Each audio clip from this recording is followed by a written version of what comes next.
Y, y empezamos, uy, mira, ¿ves? Ah, la profe, qué pornográfico. Profe. ¿Cómo va a ser eso, profe? A ver, analicemos, niños, analicemos. ¿Cuántos somos, Aldair? 54 estudiantes. Hay 54 estudiantes. Aldair y yo, 56 personas en sala. Entonces la pregunta es, ¿qué observo yo en esa imagen? A ver, vamos a descifrar esa imagen. Vamos a descifrar esa imagen.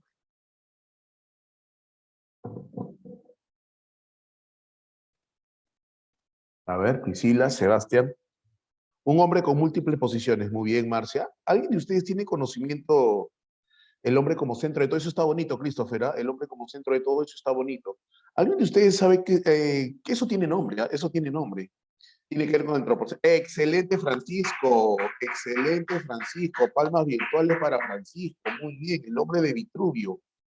Lo que no estoy seguro es si se escribe como tú lo estás escribiendo. Creo que no. Me parece que está equivocado. Pero sí es el hombre de Vitruvio. Preguntita. Oye, a ver, así se llama esa obra, esa pintura se llama así, El hombre de Vitruvio. ¿Alguien de ustedes, sabe? Ajá, justamente por eso iba a preguntar, Marcia, ¿quién pinta esta obra de arte? ¿A quién le pertenece el hombre de Vitruvio? ¿A quién le pertenece el hombre de Vitruvio? Excelente, Nicolás, excelente, Dana, muy bien, Milagros. Leonardo da Vinci. Leonardo da Vinci. Muy bien, primer dato le pertenece a Leonardo da Vinci. Segundo dato, ¿qué observo? ¿Qué observo? ¿Qué me llama la atención de esa imagen? ¿Qué me llama la atención de esa imagen? ¿Qué te podría estar llamando la atención? A ver, ¿qué te podría estar llamando la atención? La posición. ¿Cuál es la posición? Sus brazos y sus piernas, ya. ¿Cuál es la posición? ¿Qué posición tiene? Central. Excelente, Marcia. Muy bien. Eso me tiene que decir algo. Posición central. Eso me tiene que decir algo.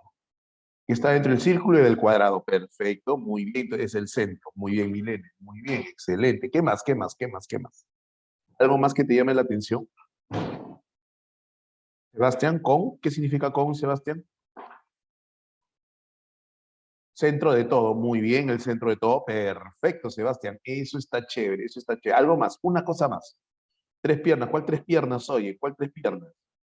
Hay cuatro. ¿Cuál tres piernas? Hazte vera, hazte vera.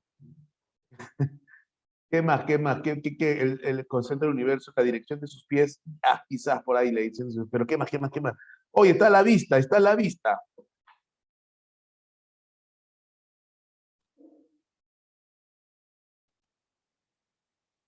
Zona de confort, más o menos, Carmen Rosa, una explicación muy elaborada. Está dentro de un espacio, sí, pero ¿cómo está? Dime. ¿Está en su forma natural, sí o no? ¿A qué me refiero en su forma natural? ¿A qué me refiero en su forma natural? ¿A qué me refiero en su forma natural? Excelente, Karimé, excelente. Excelente, Karimé por interno me dice, así es Milene, como vino al mundo. Está haciendo polichinelas. Ah, Alexander, tú sí, ¿ah? Tú vas al gym, ¿ah? Tú vas al gym, Alexander, ¿ah? Oye, desnudo. Ese dato es vital. Desnudo, profesor, ¿por qué me muestra calatos a esta hora de la mañana, profesor? No, no, niños, es que tenemos que ubicarnos en el tiempo y en el espacio y entender y comprender esto de que el hombre ahora está en el centro de todo. El hombre, ¿ok? Es que hace frío ese Alexander. Oh, Alexander, tranquilo con los pequeñeces. Escúchame, entonces, ¿qué ocurre? El hombre es el centro de todo. Mira, el hombre es el centro de todo, dato importante. Y qué más natural, qué más transparente que la desnudez. Por ejemplo, profesor, ¿de qué vamos a hablar el día? Obviamente, ese soy yo, tu docente Víctor Norby Delgado Farroñay. Justamente vengo de la pichanga. ¿Ahí ves la cancha o no ves la cancha? Claro, pues vengo de la pichanga, es una pichanga extenuante, muchachos. Ok, listo. Ok, ¿qué vamos a trabajar el día de hoy? Humanismo y renacimiento. Humanismo y renacimiento.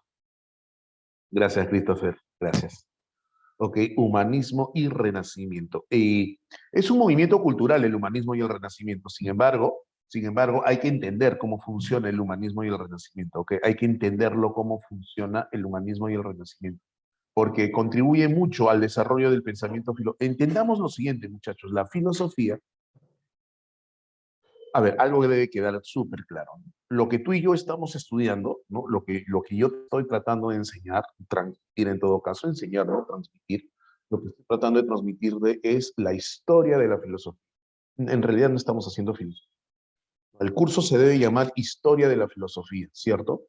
¿Por qué? Porque a través de la historia y la filosofía voy entendiendo la forma de pensar de las distintas sociedades, de la sociedad a través de las distintas etapas de la historia. Recuerda que tú tienes edad antigua, edad media, edad moderna y edad contemporánea. ¿En qué momento estoy? Si tú recuerdas la clase de la semana pasada, en la clase pasada, la clase de la semana pasada desarrollamos lo que era la alta y la baja escolástica. Es decir, estoy en plena edad media. Si tú recuerdas la clase de la semana pasada, ¿ok? Y si no me equivoco, la antepasada también, habíamos visto la Edad Media, desde el año 476 hasta el año 1453, 1000 años. Y aquí empieza, acá empieza lo interesante, ¿ah? ¿Te acuerdas cómo se le llamaba la Edad Media, 1000 años de qué? Escríbelo o abre el micrófono, como dice Aldair. Excelente, Nelson, excelente. Oye, te tengo una preguntita, te tengo una preguntita. ¿Era lo mismo oscuridad que ocultismo? ¿Era lo mismo oscuridad que ocultismo? No, ¿verdad? ¿Te acuerdas o no? ¿Te acuerdas que te dije una cosa era oscuridad y otra cosa era ocultismo, ¿sí o no? Era 1000 años de oscuridad, ¿cierto? Ocultismo no. ¿El ocultismo con qué tiene que ver? ¿El ocultismo con qué tiene que ver? Ocultismo. Con el tema de lo demoníaco, ¿no? El mal, el demonio. Eso. Muy bien. Ahí empezamos con buena música. Lo demoníaco, ¿no? El demonio, la maldad, ¿cierto? Lucifer, las brujas, todo ese tema, el ocultismo, el ocultismo. Pero no, a nosotros desde el punto de vista filosófico nos interesa el concepto de 1000 años. Charlie, Charlie, no te juegues con Charlie, Charlie, va a venir, tranquila, tranquila. Oye, escúchame, escucha, lo religioso.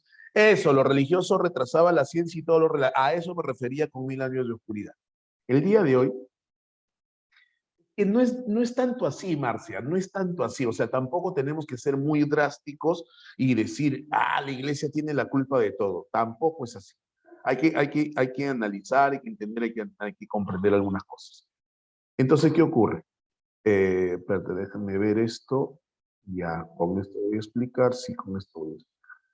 Pero creo que voy a hacer una pizarrilla al toque nomás, una pizarrilla al toque nomás para explicarte lo que quiero que entiendas. ¿Ok? Vamos a hacer una especie de análisis comparativo. Obviamente, papi, ya ves, lo llamaste a Charlie Charlie y ahora está viniendo Charlie. Yo te dije, no lo llames. ¿Ah? Yo te dije. Ajá.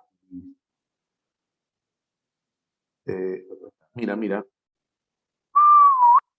ahí está tu línea, una línea. Ahora le hacemos otra línea, le hacemos una por acá y hacemos otra por acá.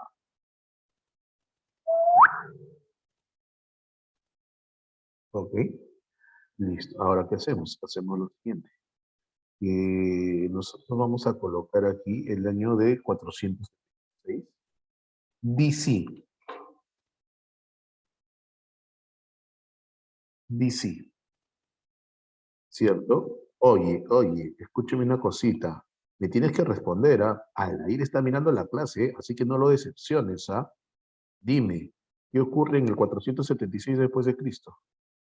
Excelente, Marcia, eres un monstruo. Muy bien. Ok. Caída del Imperio Romano. Caída del Imperio Romano. Pregunta, ¿de Oriente o de Occidente? Occidente, ¿cierto? De Occidente. Ahí está. La caída del Imperio Romano de Occidente. Ahí está. Pero también debes recordar que eso quiere decir que de 476 hacia atrás, ese periodo, ¿cómo se llama? ¿Cómo se llamaba ese periodo? ¿Edad qué? ¿Edad qué? Antigua. ¿Cierto? Claro que sí, la edad antigua. Ahora necesito que te concentres en los datos filosóficos. Los datos filosóficos. Filosóficamente hablando, en la edad antigua, ¿a quién encuentro? ¿A quién encuentro? Encuentro a los presocráticos, al periodo cosmológico, donde están los presocráticos, encuentro a los sofistas y a Sócrates, el periodo antropológico, y encuentro al periodo sistemático ontológico donde están Platón y Aristóteles, correcto. Y también por ahí encontramos al periodo helenístico romano, ¿ok? Donde vamos a encontrar a los cínicos, a los sireniacos, a los epicúreos, a los estoicos, otras corrientes filosóficas, ¿ok? Entonces, en el periodo antiguo, la filosofía es muy rica porque empezamos con los primeros filósofos que tratan de encontrar el arte. Dímelo, dímelo, no me defraudes, no me defraudes. Dímelo. ¿Qué significa arge? Origen, muy bien, Nelson. Claro, ¿cierto? Origen, pregunta, ¿y dónde buscan el origen del universo? En la Piscis, dímelo, dímelo. ¿Qué significa Piscis? Naturaleza, excelente. Son unos monstruos, muy bien en la naturaleza. ¿Quiénes se dedican a eso? Tenemos nosotros a los monistas y a los pluralistas, básicamente, ¿no? A los monistas y a los pluralistas. Ok, los monistas, los que dicen que el origen se encuentra en un solo elemento, los pluralistas, varios elementos. En ese periodo encontramos a Heráclito, encontramos a Parménides y encontramos a los pitagóricos también. La preocupación filosófica cambia, varía, ¿ok? La preocupación filosófica cambia, varía. Por ejemplo, cuando pasamos al periodo antropológico, encontramos a Sócrates y a los sofistas. La discusión filosófica ya no se centra en buscar el origen, ya no les interesa. Y vuelve a cambiar y se hace mucho más complejo. ¿Por qué? Porque con Platón y con Aristóteles encontramos la búsqueda de las esencias, ¿no? La búsqueda de las esencias. Platón dualista, Aristóteles plantea la existencia de un solo mundo. Entonces, eso nosotros lo hemos ido revisando. Lo hemos ido revisando. Y el periodo helenístico romano, te vuelvo a repetir, cínicos, sirenaicos, estoicos, epicúreos, neoplatónicos, eran corrientes filosóficas que no llegan a tener el esplendor de Platón y de Aristóteles, pero que empiezan a entender la filosofía desde otro punto de vista, ¿no? El ideal del sabio es encontrar la felicidad. Ellos plantean qué es lo que debo hacer yo para encontrar la felicidad. Y entonces me agarra el año 476, me agarra el año 476. Perdón, antes. En algún momento hablamos de Cristo, ¿no? Y cómo es que Jesucristo, de una u otra manera, inicia este movimiento cristiano. Y cómo el cristianismo se llega a convertir, y lo hemos conversado largo y tendido, cómo es que se llega a convertir en la religión oficial del Imperio Romano. ¿Ok? Este Imperio Romano, por el año 380, 390 aproximadamente, esa religión cristiana que es monoteísta, conquista al politeísmo, porque Roma es politeísta. Los motivos, que es importante que tú lo tengas aquí en claro, habíamos dicho que Constantino, que es el responsable de esto, el emperador Constantino se convierte al cristianismo. Habían dos versiones. Uno, que Dios se le aparece en forma de sol y le habla, ¿no? Sígueme y haré que ganes la batalla. Y la otra versión, la que está más relacionada con la ciencia, con la antropología, más relacionada con la filosofía, es el hecho que Constantino hace no tregua, sino hace un pacto con los cristianos. Resulta que los cristianos habían adquirido mucho poder económico en Roma, ¿no? Había muchos romanos de mucho poder, entonces Constantino estratégicamente hace alianzas con este grupo y se convierte la religión cristiana en la nueva religión del Imperio Romano. Ese dato es vital, trascendente. Yo necesito que mi estudiante entienda y comprenda eso. ¿Por qué, profe? Porque discúlpame que utilice un poco de psicología. Yo también dicto el curso de psicología, pero discúlpame que te mencione algo. Algo debes tener en claro. La forma de actuar de la persona, de cualquier persona, la forma de actuar, de hacer lo que hace, ¿ok? Está regido por lo que piensa. Es decir, el pensamiento, cómo piensas, cuáles son tus creencias, lo que está aquí rige tu conducta, rige tu comportamiento. ¿Ok? Y si mi pensamiento está empatado con lo que la sociedad plantea, es decir, soy cristiano, soy católico, por lo tanto yo creo, ¿qué creo? Que Cristo fue crucificado, muerto, sepultado y al tercer día resucitó. Yo creo de que María dio a luz siendo virgen. Yo creo en la Santísima Trinidad. O sea, yo estoy convencido de eso. ¿Por qué? Porque es lo que mi religión me dice. Entonces yo pienso en eso y eso va a determinar mi forma de actuar. La psicología te dice eso. La forma de pensar de las personas determina su conducta, determina su comportamiento. ¿Correcto? Listo. Entonces, ese dato es importante, niños. Ese dato es importante, ¿por qué? porque eso te va a hacer entender a ti por qué durante la Edad Media, porque aquí tengo a la Edad Media, ¿no? Esta de acá va a ser conocida como la Edad Media, ¿cierto? La Edad Media, ¿cierto? La Edad Media. ¿Cuántos años? 1000 años, ¿te acuerdas? 476, ¿cuál es el año, muchachos? 1400, ¿cuánto? 1400, ¿cuánto?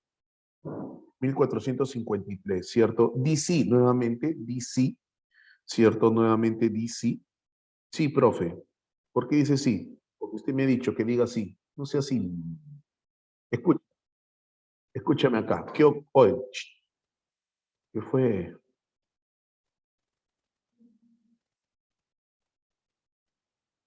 Ahí está, dice, se borró el DC, se borró. Pregunta, lo tengo que preguntar, porque lo tengo que preguntar, pero estoy completamente seguro que me vas a responder. ¿Qué ocurre? Ah, excelente, Marcia. Marcia se adelanta a los hechos. Muy bien. Ajá, caída. La toma de Constantinopla. No se conoce como la toma de Constantinopla. De Constantinopla. Oye, escúchame, y Constantinopla no es otra cosa más que la capital del Imperio Bizantino. Pregunta, ¿y el Imperio Bizantino qué cosa es? ¿El Imperio Bizantino qué cosa es? Es el Imperio Romano de Oriente, ¿cierto? ¿Cuál es la diferencia entre el Imperio Romano de Oriente y el Imperio Romano de Occidente? Profe, que uno es de Oriente y el otro es de Occidente. Ah, la estás fino, estás fino, ¿ah? No, pues, oye, ¿cuál es la diferencia? La religión. Recuerda, los dos son cristianos, los dos son cristianos, pero el cristiano de Occidente es católico y el cristiano de Oriente es ortodoxo. Ortodoxo. El cristiano de Oriente no cree que Jesús es el Hijo de Dios, no cree que haya resucitado, no cree que María haya dado a luz siendo virgen, no cree en la la Santísima Trinidad, no necesariamente judío, ¿eh? El ser judío es otra cosa, el ser judío es distinto también, es cristiano, pero ortodoxo. ¿Ok? Hay algunas cosas que los diferencian. Hay algunas cosas que los diferencian. Claro, para ellos no hay DC, ¿no? Más o menos es la diferencia. Ahora, aquí está lo que nosotros habíamos mencionado, que se le suele decir, lo vamos a colocar con otro colorcito, 1000 años de oscuridad, ¿cierto? Y recuerda que cuando nosotros mencionamos 1000 años de oscuridad, hace referencia que al poco, vamos a ponerlo así, al poco desarrollo científico. Poco desarrollo científico. No se da espacio, no se le da espacio al desarrollo científico.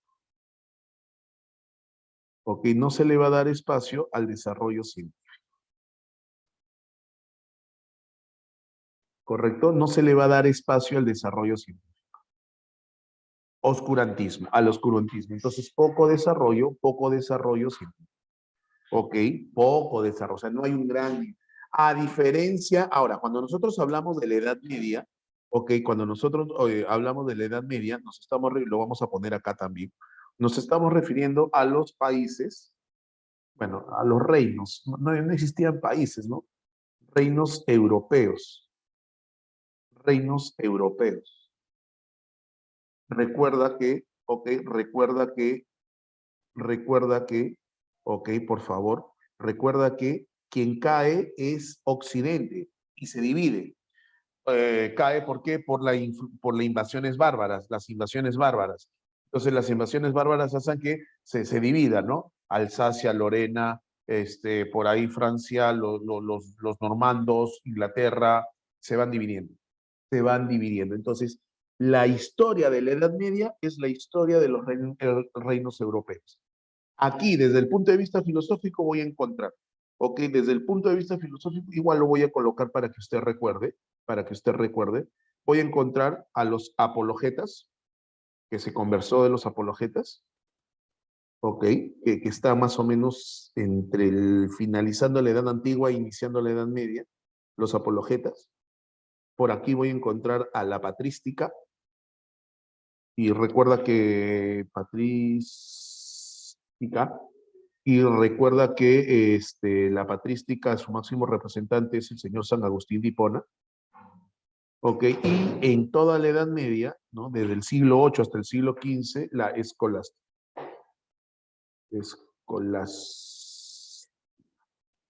¿Cierto? La escolástica. La alta y la baja escolástica, ¿no? La alta y la baja escolástica. Pero en todo este periodo, ¿qué tipo de pensamiento? Recuerda que la filosofía es forma de pensar. La filosofía es cómo veo la realidad. La filosofía es cómo entiendo la realidad. La filosofía es cómo vivo mi realidad. Pregunta, apologetas, patrística, escolástica. La pregunta es, ¿cómo vive la gente? La gente, olvídate las teorías filosóficas. ¿Cómo vive la gente común y corriente la Edad Media? Si la forma que se impone para pensar es esta. Apologeta patrística escolástica. Bueno, dominada, en todo caso, siempre hemos estado dominados por el sistema imperante. Cegada, dogmatizada, eso está mejor. Muy influenciada. Yo me quedo con lo que escribe Nelson. Yo me quedo con lo que escribe Nelson. Nelson nos pone dogmatizada. Pregunta Salón, ¿qué significa un dogma? ¿Qué significa un dogma? Una regla ya, dogma. Lo voy a escribir acá, la gente, Nelson lo puso, dogma. Un dogma es una verdad irrefutable, inmutable, como dice Alexander. Un dogma no se puede refutar, no se puede negar.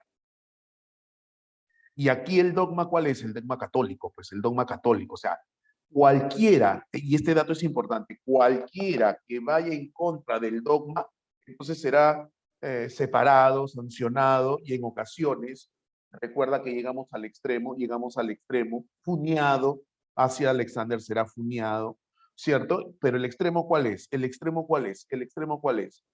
Será juzgado y luego castigado. El tema de la Santa Inquisición, por ejemplo, ¿no? El tema de la Santa Inquisición. Ah, ya, profesor. Entonces, entiende lo que te estoy diciendo. Este esquema a mí, a ti en todo caso, te debe ayudar bastante porque debes entender y comprender que durante la Edad Media predomina una forma de pensamiento. Esa forma de pensamiento está influenciada por el tema de la fe, ¿ok? Y es un dogma la fe, y eso no se, o sea, no se puede, no se admite discusión. No se admite discusión, no se admite crítica, y si por ahí quieres criticarlo, entonces te sancionará. Pero entiendo y comprendo que no acepten algún tipo de crítica, pero de repente lo que sí es muy extremo es el hecho de que plantear algunas cosas que no correspondan con lo que se piensa en la Edad Media y sancionarme por eso. Me explico. En el tema de la ciencia, ¿no? Por acá dice poco desarrollo científico, acá dice poco desarrollo científico. Voy a ponerle el puntero. Acá dice poco desarrollo científico. Y si dice poco desarrollo científico, por ejemplo, ¿no? Por ejemplo, la Tierra, ¿cómo es considerada la Tierra? El centro del universo. Teoría geocéntrica. Durante todo este periodo se pensaba que la Tierra era el centro del universo. Y que la Tierra era qué cosa, que la Tierra qué cosa era, la Tierra qué cosa era, plana, que la Tierra era plana. ¿Me entiendes o no? ¿Correcto? ¿Me entiendes o no? Ah, ya, profesor. Entonces, la forma de pensar, inclusive la forma de hacer la filosofía, era limitada, sí, limitada. Sin embargo, este dato que está acá es importante para la clase de hoy, la toma de Constantinopla. ¿Por qué, profesor? Resulta, muchachos, que lo que yo te estoy contando ocurre en los reinos en Europa, eso ocurre en Europa. Pero Constantinopla no pertenece a Europa, doctor. Constantinopla pertenece a Oriente. Esos cristianos ortodoxos no encuentran esa diferencia, esa jerarquía entre la fe por encima de la razón y que la razón se tiene que subordinar a la fe. No, van a encontrar cierto equilibrio entre la fe y la razón. Y eso se va a manifestar en su forma de pensar y eso se va a manifestar en sus obras arquitectónicas, en su desarrollo científico. Los de Oriente tienen un desarrollo superior a los de Occidente en muchos aspectos, en el arte, en la arquitectura, en la pintura, en todos los aspectos. ¿Ok? Tienen ese desarrollo, ¿correcto? Tienen un desarrollo superior, ¿correcto? No quiere decir que la ciencia esté súper avanzada, pero a diferencia de Europa, ¿ok? A diferencia de Europa. Yo creo que te conté la semana pasada el pasaje de la película que vi, ¿no? El pasaje de la película, no, Peter Pan no, Robin Hood, de Robin Hood. Te conté de Robin Hood, el pata que los binoculares, ¿ok? El árabe, Robin de Losley, en las guerras estas, ¿cómo se llaman? Las cruzadas, le salva la vida a un moro. Un moro es un árabe. Y entonces el árabe le dice, estoy en deuda contigo y voy a ser tu esclavo hasta el día que yo te salve la vida y quede saldada la cuenta. Y te conté el pasaje de que Robin estaba mirando a lo lejos y no lograba divisar. Entonces él le dice, mira por acá. Entonces le muestra los binoculares y los tiene cerquita y el tipo se asusta. Cosa del demonio, esto es magia. El occidental, Robin, no entendía. Para el moro, para el árabe, eso era normal. Para el de Oriente, porque el moro, el árabe es de Oriente. Oye, ¿estás loco tú? Esto es lo más normal del mundo, esto es tecnología. Los europeos no entendían eso. Claro, pregunta, ¿me estás siguiendo hasta acá? ¿Me estás siguiendo hasta acá? Alócate. Muy bien, pero lo que va a ocurrir acá, este evento, este suceso, va a cambiar la vida de Europa. Este suceso, este evento, este acontecimiento va a cambiar la vida de Europa. ¿Por qué, profe? En Europa la Tierra es plana. Para ellos. En Europa la Tierra es el centro del universo. Pero la toma de Constantinopla, ¿qué representa? Constantinopla, geográficamente hablando, es un punto estratégico porque permite, ¿qué cosa? El intercambio comercial entre Occidente y Oriente, ¿correcto? El intercambio comercial. Había intercambios comerciales, perfecto, dice intercambio comercial, pero como Constantinopla fue tomada por los turcos otomanos, ¿cierto? Por los turcos otomanos, obligó a la gente que vive en Constantinopla, que tiene un nivel cultural, que tiene un desarrollo científico distinto, ¿ok? Distinto, los obliga a irse.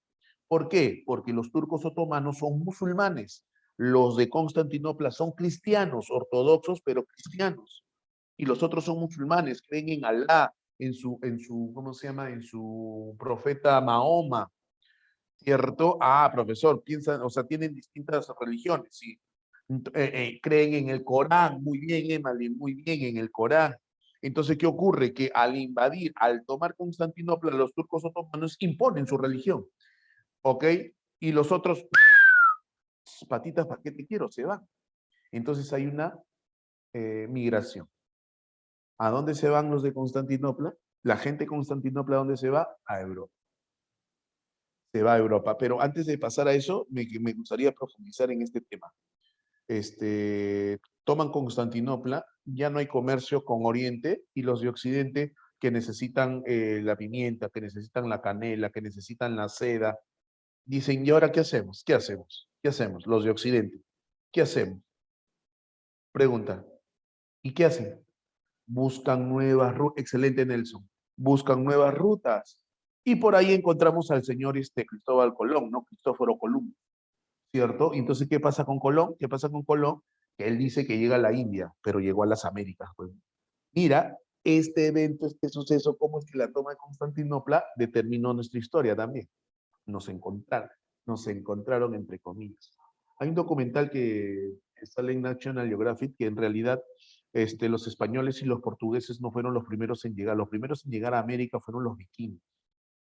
Ya habían llegado añísimos atrás los vikingos a América. Pero ¿qué habrá pasado que no llegaron a desarrollarse? ¿Ok? Claro. Ajá. Los vikingos dice que fueron los primeros en llegar. Se hubieran quedado los vikingos en vez de los españoles. ¿Sí o no? Hubiéramos sido más altos. Dice.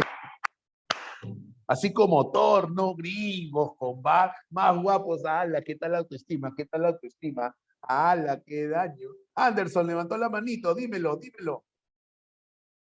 Profesor, buenos días. Hola.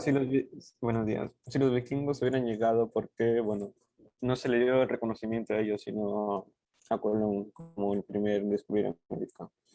Ya, yo estoy de acuerdo contigo, ya. Yo estoy de acuerdo contigo. Yo sigo reclamando mi 1,60 m, dice por ahí. A ver, a ver, yo creo que te podría responder eso y sin que sea la respuesta correcta, pero yo creo que siempre la historia es escrita no por el dominado, sino por el que domina. No por el dominado, sino porque la historia siempre es escrita por aquel que gana, que vence, el que predomina. Y de una u otra manera, pues, si es que se tenía indicios de que los vikingos llegaron antes, en algún momento los europeos, los españoles, escribieron la historia, pues, ¿no? Ok, escribieron la historia. Podría ser una respuesta. Podría ser una respuesta. Otra respuesta puede ser que a los vikingos no, nunca llegaron a establecerse, pues no llegaron, miraron, estuvieron un ratito, pero de ahí se fueron, pues no se establecieron. No podría ser, podría ser. O eran muy bárbaros, qué sé yo. Ok, gracias Anderson, bajamos la manito, por favor. Gracias Anderson. Ahora sí, empezamos a entrar a lo que nos interesa. ¿Qué pasó, profesor? ¿Qué nos dijo usted? Yo te dije que los de Constantinopla se mudan ¿a dónde? Se van a mudar a Europa. ¿Y a dónde se mudan? ¿A dónde se mudan? A una ciudad específica, una ciudad especial. ¿Cómo se llama esa ciudad? Florencia. ¿Dónde queda Florencia? En Italia. Y resulta que en Florencia, ¿qué viene a ser? ¿La cuna de qué? Del humanismo y renacimiento. Humanismo y renacimiento. La cuna del humanismo y del renacimiento. Ok, la cuna del humanismo y el renacimiento. Pero eso es lo que nos permite, o sea, nos permite desarrollar el día de hoy, ¿no? Este es el tema del día de hoy. El humanismo. Ajá. Terceto. Ahí sí me agarraste, Marcia. Voy a buscar qué significa el terceto, o si me puedes decir en qué consiste el terceto, te podría responder. De David. De Leonardo da Vinci. David, Leonardo, claro, ya te refieres a los pintores. David, Leonardo y Miguel Ángel. David, Leonardo y Miguel Ángel. Ya, sí, sí. Entonces, este periodo del humanismo y renacimiento es un periodo de transición, ¿ok? Es un periodo de transición. Lo vamos a colocar aquí. Este periodo del humanismo y renacimiento es un periodo de transición. Pregunta Salón, pregunta Salón. ¿Me puedes decir, por favor, qué significa periodo de transición? ¿Me puedes decir, por favor, qué significa periodo de transición? Cambio, ¿cierto? Pasas de un lado a otro lado, ¿sí? Hay una transición, cambios, ¿cierto? Entonces, más o menos voy intuyendo, más o menos voy intuyendo. ¿Qué cambio, profesor? ¿Qué cambio? ¿Qué cambio? ¿Qué cambio? La parte dogmática radical, ¿cierto? No se cuestiona la fe poco a poco. Ahora, a esto tienes que sumarle Guillermo de Ockham, lo vimos la semana pasada. En la baja escolástica, en el siglo XV, la navaja de Ockham, que conversamos la semana pasada. Ockham que dice, un momentito, ¿cuál doble verdad? Ockham dice, son dos verdades, una para la fe y una para la razón. La fe no se tiene que no se tiene que meter en temas de la razón y la razón no se tiene que meter en temas de la fe. Al plantear eso, Ockham, ¿qué está diciendo? Sepárense, sepárense. Tú, fe, dedícate a tus temas y tu razón, dedícate a tus temas. Pregunta, sí, eso va a influenciar también, Paula, en el humanismo. Entonces, Ockham, ¿qué decía? Fe, tú dedícate a tu tema religioso y tu razón, dedícate a tu tema científico, filosófico, ¿cierto? Racional, dedícate a eso. Separación, división, divorcio. A eso súmale el humanismo, el renacimiento, entonces estoy cambiando de qué? Estoy cambiando de época, estoy cambiando de etapa, estoy cambiando de pensamiento en Europa. Seguimos en Europa porque la historia que nosotros nos enseñan es historia europea, pues muchachos. Hace un rato te dije, ¿no? ¿Quién predominó en la historia? ¿Quién nos conquistó? Europa. Pues entonces es la historia de Europa. ¿Qué podemos hacer? Si nos hubieran conquistado los vikingos, seguramente estuviéramos estudiando filosofía nórdica, ¿no? Filosofía nórdica de repente, ¿no? Thor, Loki, toda esa gente, ¿sí o no? Claro, Jotunheim, toda esa zona, toda esa zona. ¿Sí o no, Diogo? ¿Sí o no? Claro. Yo quería mi Thor, ala, qué malcriada, yo quería mi Thor, dice, no, pe, ala, qué daño. Pregunta, ¿se está entendiendo hasta acá? ¿Sí? Ya, entonces a nosotros nos corresponde este periodo. Y en este periodo, como dice tu compañera, aparece el terceto, ¿no? David, Miguel Ángel y Leonardo. Y yo empecé la clase hablándote de Leonardo. Voy a borrar la pizarra. Mientras tanto, Loki enseñando biología. ¡Hala, qué malcriado eres! ¿Ah? Yo conozco a tu profe de biología. ¡Qué malcriado eres! ¿Ah? ¡Qué malcriado eres! ¿Ah? Ya no lo, o sea, no lo conozco, no tengo el gusto de conocerlo físicamente. O sea, pero sé quién es, lo he visto dictando al profe. ¡Hala, qué malcriado! Ya te vi, ya te vi. ¡Qué malcriado! Mientras tanto, Loki dictando biología, qué abuso. Oye, escúchame, ¿puedes tomarle una captura de pantalla, por favor? Para pasar, para borrar. ¿Ya está? ¿Ya está? ¿Ya está? Listo. Chao. Chao. Chao. Y nos vamos a nuestra diapo. Ok, no, ahí está. Listo. Mira, primera, ¿qué hora es? Y primera diapositiva, Rocío. Ajá. Claro, o cantaba por ahí nomás, o cantaba por ahí nomás. Pero al final, pues estaba al final. La Santa Inquisición estaba perdiendo poder. Pero estaba por ahí nomás. Pero obviamente lo habrán hecho leña, pero lo habrán separado. Eso cuenta la biografía, ¿no? Lo separan, él también se separa de la iglesia, un poco decepcionado. Y eso, ¿no? Entonces, ahora sí pasamos. Ajá. Checa. Me dice si tienes audio. Habla. Ya está. Checa. Leonardo di Serpiero da Vinci, más conocido como Leonardo da Vinci, fue un estudioso de diversos campos del Renacimiento italiano. Nació el 15 de abril de 1452 en la localidad florentina de Vinci, Italia. A lo largo de su vida abarcó un sinfín de disciplinas artísticas y científicas, destacando especialmente como pintor, arquitecto, ingeniero e inventor. Fue hijo de una campesina llamada Caterina y de Serpiero, un rico notario florentino. Pronto mostró una gran curiosidad y talento, por lo que su padre le permitió ingresar como aprendiz del artista Verrocchio a los 17 años. Con él aprendió pintura y escultura y trabajó en la construcción de la cúpula de la iglesia de Santa María dei Fiore junto a Brunelleschi. El Renacimiento trajo grandes avances en el comercio y el arte y propició el intercambio cultural. Un toque. Pero quedémonos con lo que nos interesa, ¿no? O sea, sí, definitivamente mal haríamos si es que aceptamos la información tal como viene. Y la última diapositiva de la clase, me vine inspirado, muchachos, mientras venía a trabajar, estaba viniendo escuchando una canción y dije, le voy a poner esta diapositiva a los chicos. Pero Diego, tienes toda la razón. Si yo acepto la información tal como viene, sin siquiera revisarla, entonces estaría mal. Pero hay que tomar lo que nos interesa, ¿no? Y para eso estoy yo. Que al final del video, resaltar lo que nos interesa, sin tomar en cuenta, de repente hay algunos datos cerrados. Estoy de acuerdo contigo, Diego. Ahí va.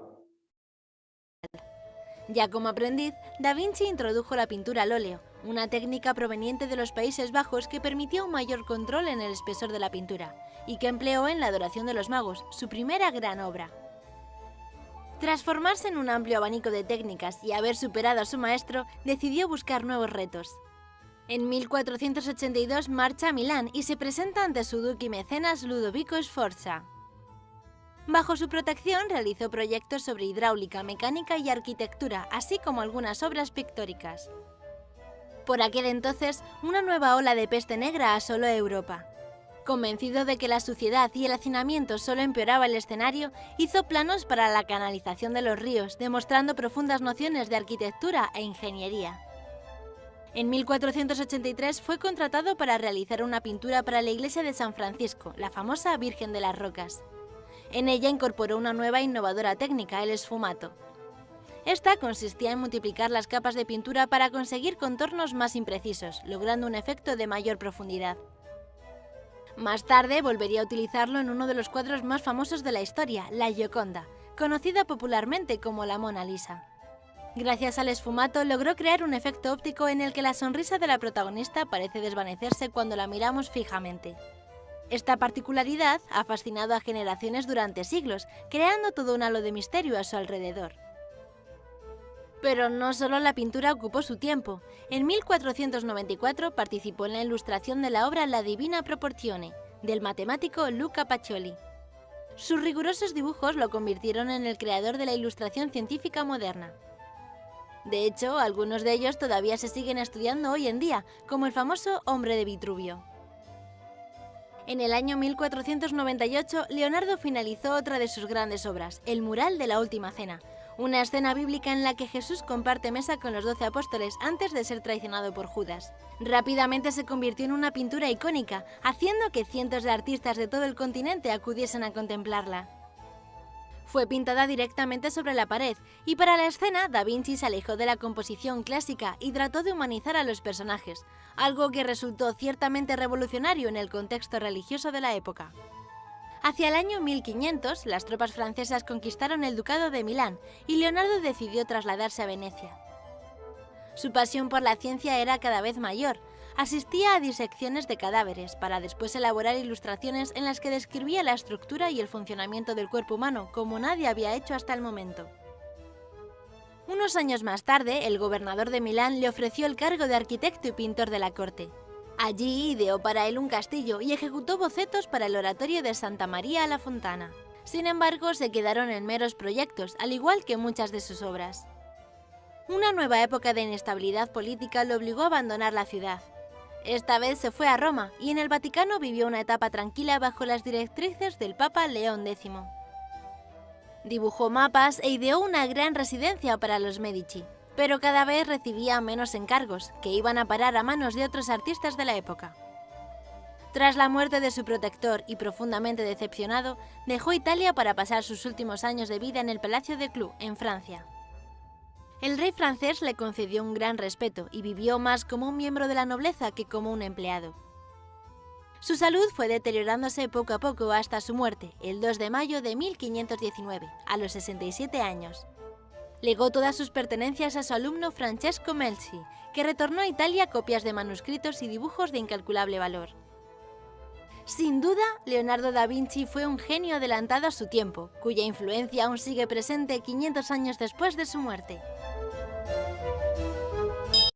El gran Leonardo da Vinci. Varias cositas, muchachos. ¿Por qué lo tomo como referencia para la introducción a la clase? Tomando como salvedad lo que dice Diego y en todo lo razón, ¿no? Siempre hay que tomar con cuidado la información, hay que corroborarla. Pero lo que yo quiero rescatar de acá es que usted entienda y comprenda que era un tipo que para su época era un adelantado, ¿cierto? Él vivió en una época en la que aún todavía la razón y la fe estaban fusionadas y la fe dominaba la razón. Claro. Oye, si tú has escuchado, por ejemplo, mencionan la peste negra. Y él estaba convencido que la suciedad y el hacinamiento propagaban la enfermedad. Entonces, señores, yo lo mencioné, me parece, la semana pasada. Hay muchas series en Netflix acerca de la época medieval, de los reinados y todo en Europa. Y hay un detalle interesante que tú puedes observar. Por ejemplo, en el Palacio de Versalles, en París, no había baños, muchachos. En Europa no había alcantarillado. En Europa no había, ¿cómo se llama esto? Desagüe, desagüe. ¿La gente se lavaba los dientes? No, la gente se lavaba la cara muy poco. Utilizaba maquillajes para cubrirse, perfumes para oler bien, pero no se bañaba. ¿Ok? Y mira, y para que te des cuenta, en vez de avance, retroceso. ¿Por qué? Porque Roma, estoy hablando del Imperio Romano, el Imperio Romano sí tenía desagües. El Imperio Romano sí tenía desagües. O sea, Roma era un imperio, una ciudad, Roma y las ciudades romanas, porque no solamente estamos hablando de Italia, ¿cómo se llama? Eran ciudades modernas, habían baños, había, a ver, yo digo con gran expresión, con gran entusiasmo, digo, habían baños, y tú dirás, el profe, ¿por qué se emociona? ¿Qué de importante o qué de trascendente o qué de... si todo el mundo tiene baño, profe, yo no sé por qué usted se asombra. Porque en esa época no había, hijo. Es que en esa época no había baño. Pregunta, y si no hay baño, si no hay desagüe, eso trae consigo ¿qué cosa? Enfermedades. Los romanos eran adelantados para su época. Los romanos tenían toda una red de alcantarillado. ¿Ok? Una red de alcantarillado. Los europeos no se preocupaban por eso. Los europeos. Profesor, entonces cuando cae Roma, por eso lo llamaban bárbaros. Los bárbaros no tenían esa noción. Ah, ¿verdad, no, profe? No eran no, pues. Profe, entonces los de la iglesia eran cochinos también. Podríamos hasta cierto punto decirlo también, pues no, muchachos. Entonces, Leonardo, en ese aspecto de Leonardo decía, oye, y el tipo era arquitecto. O sea, no estudió arquitectura, pero tenía nociones de arquitectura, de arte, de pintura, de arquitectura. El tipo era de todo. El tipo era... Entonces, ¿qué hace? El tipo diseña, ¿no? Diseña desagües, diseña todo. ¿Qué más? ¿Qué más? Era un mil oficios, era un mil oficios. Pero una de las cosas que yo más rescato, lo de la pintura, bueno, ya listo. Pero era el tema de la anatomía. Él es el que dibuja los primeros dibujos de anatomía humana precisa. Ah, te tienes que preguntar algo. ¿Cómo Leonardo en esa época llegó a tener el conocimiento de la anatomía precisa? Él tiene dibujos de músculos, de tendones precisos. ¿Qué hizo Leonardo? Hacía disecciones. Pero ¿en qué época vive Leonardo? Vive una época donde para la iglesia eso es pecado. Eso es prohibido. Ir a un cementerio, sacar un muertito, cortarlo para estudiarlo, esas son cosas del demonio. Eso no se puede hacer. Se profana el cuerpo se respeta. Y él se arriesgaba, tenía la protección de los mecenas, pero se arriesgaba, se arriesgaba. Inventor de aquellos. Y déjame, mi Cherry. Acá menciona a la Gioconda. Por acá está. Hacia la Gioconda, por acá. Ahí está lo de la... Ah, aquí está. Mi tía la Gioconda. Humildemente, discúlpame, pero yo he visto la original. Sorry, muchachos, sorry. Yo he visto la original en el Museo del Louvre. Impresionante. Es un cuadrito así, en realidad es un cuadrito así. Hoy la gente hace las para verlo. Así en el Museo del Louvre. No, por foto no, la vi en vivo y en directo. Ahí la tuve, ahí la tuve. ¿Cuál peli, oye? ¿Cuál peli? En París. Está en el Museo del Louvre, en París. Ahí. ¡Hala! ¿En serio, profe? ¿Tanto, profe? Así es. Entonces, Leonardo es un buen referente para entender el humanismo y el renacimiento. ¿Ok? Porque Leonardo empieza a hacer cosas que para la época estaban prohibidas, pero que van a permitir el adelanto, desarrollo científico. ¿Me entiendes o no? ¿Por qué la razón la pintó? La verdad no lo sé, pero ahí está la yo. Pregunta, ¿se entendió? Le cargo las maletas, dice Milagro.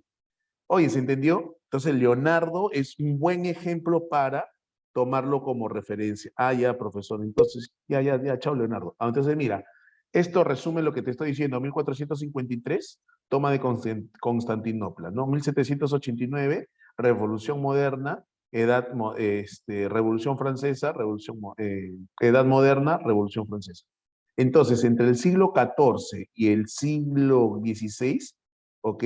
Porque hasta el siglo XV, que es 1453, la Edad Media, toma de Constantinopla y de ahí se inicia la Edad Moderna, siglo XVI, XVII, XVIII, que es la Revolución Francesa. Pero ahí está, mira, el humanismo renacimiento.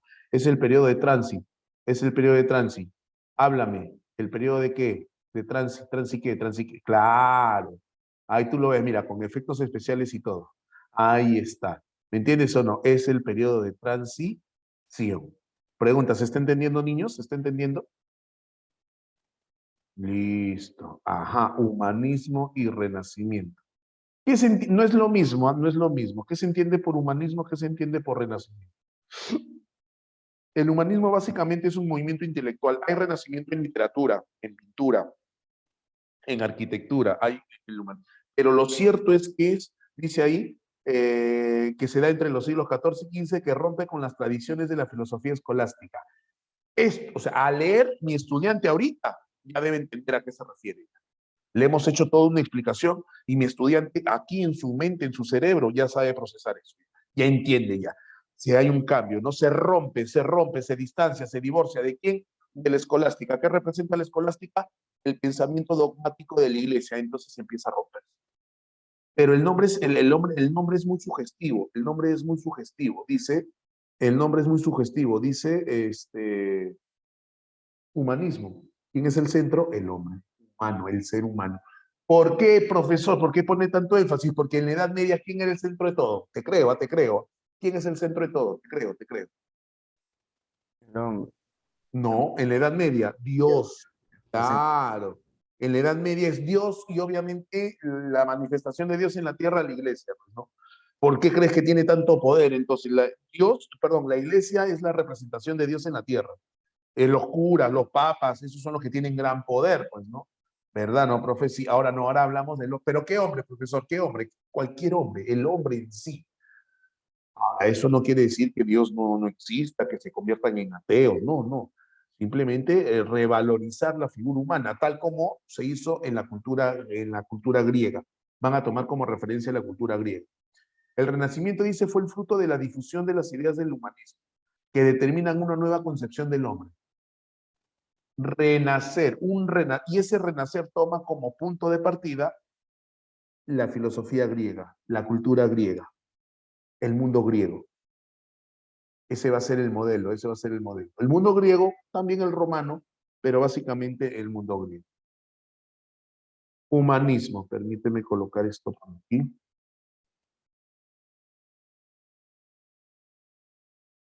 Ahí está, el humanismo. Lo que te dije, ¿no? ¿Qué es lo que permite que surja el humanismo? La migración de los sabios bizantinos. Ya sabe el alumno a qué se refiere. La gente que vivía en Constantinopla fue invadida por los turcos otomanos, migraron. Otro factor que contribuye a esto el humanismo, la invención de la imprenta. Pregunta, ¿qué permite la imprenta, niños? ¿Qué permite la imprenta? Gutenberg, Johannes Gutenberg inventa la imprenta. Pregunta, ¿qué permite la imprenta? Imprimir. ¿Imprimir qué? Libros. ¿Cuál es el primer libro que se imprime? La Biblia. Pero tienes toda la razón, ¿qué permite? O sea, al haber libros impresos, es mucho. Antes, ¿cómo eran los libros antes? Porque sí existían libros, ¿ah? Antes de la imprenta, ¿existían libros? Sí. ¿Y cómo, profesor, cómo eran esos libros? ¿Impresos no eran impresos? ¿Cómo eran? Excelente, Nelson, escritos a mano. De ahí viene el nombre de los escribas. Los reyes, esos tenían sus escribas. Oh, y de ahí viene la letra gótica. ¿Has escuchado tú hablar de la letra gótica? En colegio, en secundaria, a mí en arte me enseñaban la letra gótica. Escribían, tenían una letra, pero ¿quiénes escribían? Los curas, los sacerdotes, los escribas. Esos tenían una letra preciosa, pa, qué chévere. Listo, pero ahora se inventa la imprenta, ya no se necesita eso, ahora se imprime, ¿no? Se transmite más rápido el conocimiento.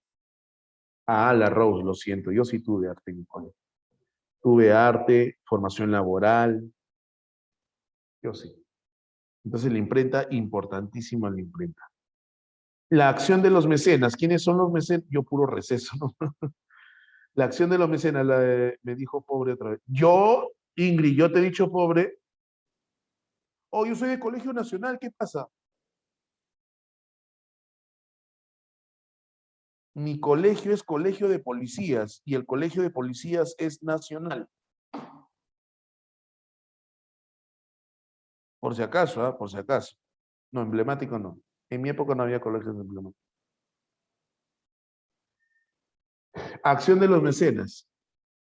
Es que Trilce es un colegio preuniversitario y en los colegios preuniversitarios en su plan de estudios no contemplan el arte. ¿Qué podemos hacer? Los mecenas son los que protegen, ¿no? Correcto, son los que protegen, en este caso, por ejemplo, a los sabios, a los genios, como Leonardo, ¿no?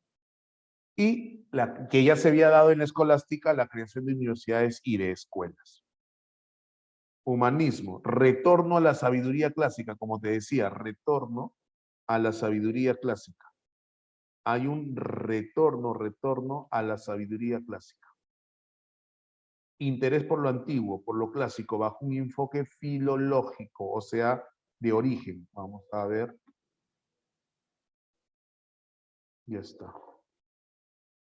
Vamos a buscar bien la palabra filológico para que podamos entendernos mejor.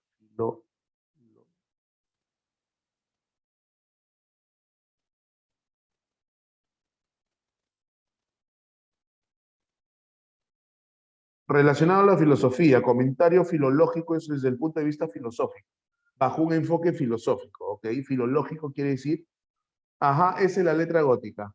Así es. Esa es la letra gótica. ¿Qué dice? Uldair, vas a caer. Uldair, ¿qué es Uldair? Vas a caer, algo así. Aldair, Aldair. Bueno, ahorita no está. Ahorita no está. Raja más, ahorita no está. Pero recuerda que todo queda grabado. Recuerda que todo queda grabado. Ah, ¿tú qué dijiste? ¿Tú qué dijiste? Ya. Sí, esa es la letra gótica, esa es la letra gótica, esa es la letra gótica. Valoración del hombre desde una perspectiva mundana. Valoración del hombre. Aquí hay que entender algo importante. El centro ya no es el Dios, el centro ya no es la iglesia, el centro es el hombre. ¿Y el hombre qué cosa tiene? El hombre tiene virtudes, el hombre tiene defectos, pero se empieza a discutir la naturaleza humana. ¿Qué naturaleza tiene el ser humano? Se empieza por lo menos a discutirse, a debatir, a conversar. O sea, el hombre es de naturaleza divina. Bueno, el destino del hombre está trazado, porque recuerda que según la Iglesia Católica el destino del hombre ya está trazado ya. Haga lo que haga, tu destino ya está trazado ya. Dios sabe tu destino, Dios sabe. Ya está trazado tu destino, ¿cierto? Acá no, oye, un ratito, o sea, yo no soy libre. O sea, si mi destino está trazado, yo no soy libre. O sea, por más que haga lo que haga, mi destino es ser siempre pobre, mi destino es siempre rico, mi destino es siempre miserable. ¿Cuál es mi destino? Ah, tienes que descubrirlo, no la iglesia te invita. No, aguanta, pero yo puedo creer mi destino. Yo puedo creer mi destino. No, la iglesia dice, no, Dios sabe tu destino. Dios es el único que sabe. O sea, ¿por qué él tiene que estar, o sea, por qué tienen que decirme lo que yo tengo que hacer? ¿Me entiendes o no? El hombre como ser natural e histórico. Natural. Ahí está Leonardo, las disecciones. Oye, yo soy sangre, yo soy músculos, yo soy hueso. Como el animal, como el oso, como el lobo, soy hueso. O sea, soy un ser natural. Sigo las leyes naturales. Nazco, crezco, me reproduzco y me muero. Y me muero. Y chao, San, se acabó. Profe, sí bien. Para que pueda ser aceptado en el reino de los cielos. No, papi, lo siento, pero acá se acaba todo. Como ser natural, como cualquier otro. Entonces, van a discrepar. Sí, va a haber una fuerte van a discrepar de manera muy intensa con la iglesia. E histórico, hacemos historia. El hombre es un ser histórico de todas maneras, ¿no? Es la única especie, el único animal que hace historia, tiene historia. Los animales no, ponte a pensar. Es también parte de nuestra esencia humana. ¿Qué pasó? ¿Qué pasó? Ay, ahora. Creencia en la unidad última de todas las religiones. Este dato también es importante. En este periodo se empieza a plantear lo que hoy en día en realidad es una realidad. Lo que hoy en día es una realidad. La tolerancia, bueno, realidad a medias, porque seguimos siendo intolerantes, pero la tolerancia de todas las religiones. O sea, yo soy católico, tú eres judío, el otro es musulmán, ya, pero acá, ¿cuál es el problema? ¿Cuál es el problema? Tolerancia. No, antes la iglesia católica era muy intolerante, muy radical. Cuidado, muchachos, cuidado, llegó Aldair, cuidado, tengan cuidado con lo que llegó Aldair. Cuidado. Dice el leíta que se mate la risa acá. Entonces, ¿qué ocurre? Ocurre que es tolerancia de las religiones, ¿ok? Tolerancia de todas las religiones. Antes no había tolerancia. Tolerancia religiosa, instrumento válido para asegurar la ideal de la paz civil. Eso es importante porque durante los reinados de la Edad Media, quien tenía la última palabra era la iglesia. Era la iglesia, claro. Los reyes, hasta cierto punto, los reyes estaban de adorno, nada más. Hasta cierto punto. Renacimiento. ¿Qué implica el renacimiento? Impulsor. El renacimiento es el verdadero impulsor de la ciencia. La unidad última se refiere, claro, sí, a la tolerancia, a la tolerancia. Renacimiento. Se recurre a las artes, la ciencia, la investigación para reivindicar una vida verdaderamente humana. O sea, el hombre quiere conocer, ¿y qué necesito yo para conocer? San Agustín que decía que Dios nos ilumine para que nuestra alma conozca la verdad. Qué quiere encontrar San Agustín? La verdad. Y para San Agustín, ¿quién es la verdad? Dios. ¿Y cómo conozco a Dios? A través del alma. Ah, mira toda la secuencia. Ahora no, en el humanismo vamos un ratito. Sorry, San Agustín. Me vas a disculpar, San Agustín, pero me parece que estás un tanto equivocado. Porque el conocimiento no solamente se refiere a la verdad, el conocimiento. ¿Y qué es la verdad para ti, San Agustín? ¿En qué consiste la verdad? Si tú me dices que esto que yo veo que es negro es blanco, estás equivocado, pues. Entonces, ¿cómo sé que estás equivocado? Porque lo compruebo, porque lo demuestro, porque lo contrasto con la realidad, porque lo experimento. Ah, entonces, profesor, aquí poco a poco empieza a aparecer, a surgir ¿qué cosa? El conocimiento científico. Excelente, Grecia, excelente el conocimiento científico. Valoración del pensamiento filosófico precristiano. Ay, ay, ay. ¿Quién es precristiano? ¿Quién es precristiano? Lo griego, el griego, al cual implica un retorno al principio, a los orígenes de la vida. Entiende y comprende que hay una fuerte separación, división, divorcio con el dogma. El hombre es libre de decir lo que te decía, ¿no? O sea, ¿por qué me vas a decir a mí? Porque yo puedo escoger mi destino, varón. Yo decido qué es lo que quiero ser. No tiene que estar ya destinado todo, ¿no?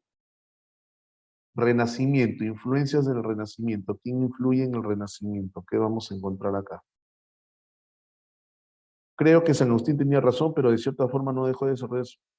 Es que Ingrid, no podemos decir que no tenga razón. Para él, la verdad es Dios.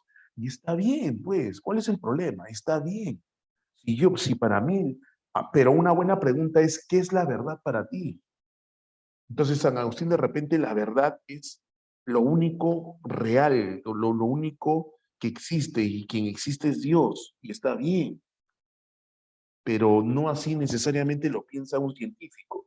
Para un científico, para que algo sea considerado verdad, tiene que ser contrastado, tiene que ser demostrado. Entonces, para un científico, si tú le dices que la verdad es Dios, algo que no puedes demostrar, comprobar, entonces, ¿sabes qué? Discúlpame, pero no puedo coincidir contigo. Discúlpame, pero no puedo coincidir contigo. Entonces, dependiendo, o sea, aquí no estamos para decir, este se equivocó, no lo tomes en cuenta, no. El curso de filosofía está más allá de los datos que, claro, el libre albedrío, por ejemplo, ¿no? El libre albedrío. Estamos aquí para entender, comprender y razonar. Antropocentrismo. Así es, muy bien. El hombre es el centro, ya por todo lo que te he venido diciendo. Naturalismo, el hombre es un ser natural, nace, crece, se reproduce.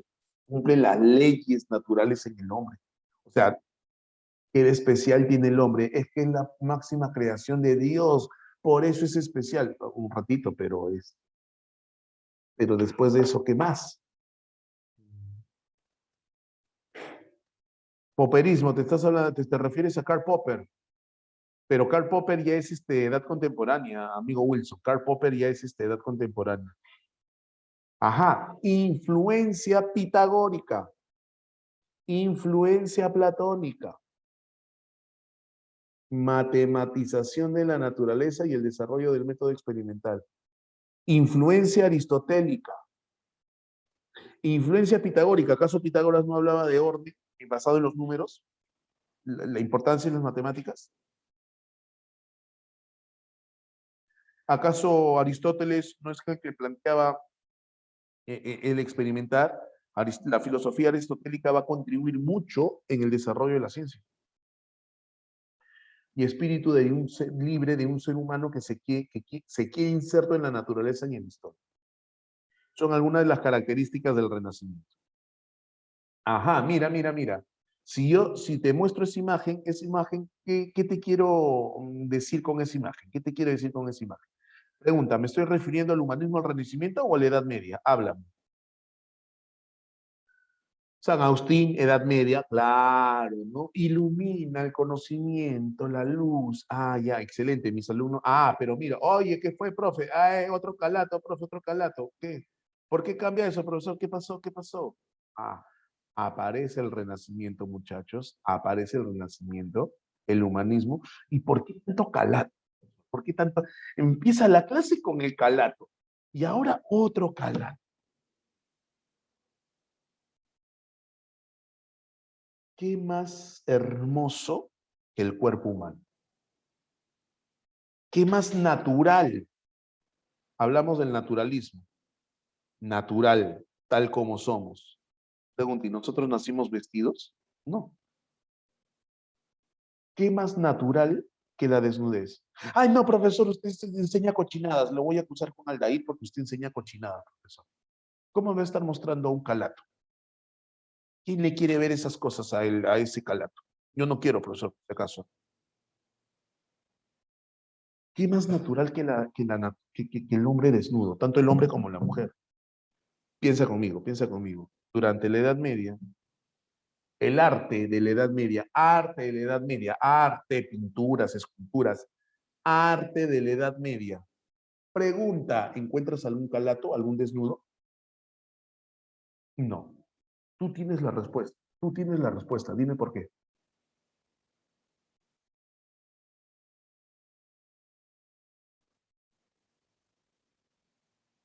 Va en contra de lo que plantea la iglesia. Yo no sé si sea pecado, pero va en contra de lo carnal era pecado, claro. Entonces ese mostrar las zonas genitales era como exacerbar el deseo, el pecado. ¡Ah! No, no mires, guácala, guácala, no mires, no mires. Ah, ¿me entiendes o no? Pero como estamos en el periodo del humanismo y el renacimiento y retornamos al hombre en su estado natural, ¿qué más natural que el desnudo? Tú no vas a encontrar desnudos en la Edad Media, pero sí vas a encontrar desnudos a partir del siglo XIV, del siglo XV, del siglo XVI. Leonardo, David, Miguel Ángel y toda esa gente pinta desnudos. ¿Por qué crees? Es que hay, Marcia, hay una nueva moda, hay una nueva forma de ver la vida. ¿Tú has visto la película? Hay una trilogía, ¿no? El Código Da Vinci, Ángeles y Demonios e Inferno. Porque en Grecia sí había desnudos. En Grecia había desnudos, normal.